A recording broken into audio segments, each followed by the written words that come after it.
Alright, just want to share with you guys before natin i-park ng maayos to si puti. So, marami kasi yung tataka, sir, yung sa akin kasi walang beep sounds, no?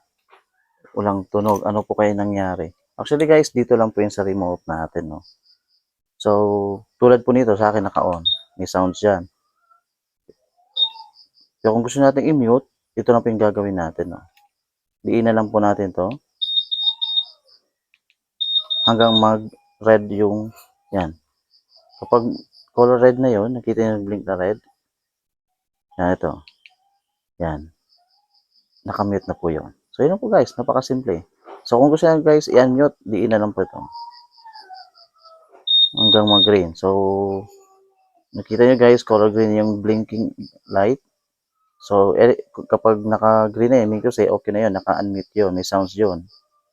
So, try natin, no? Kung may sounds talaga. Yun lang guys. So, maraming salamat. Thank you for watching.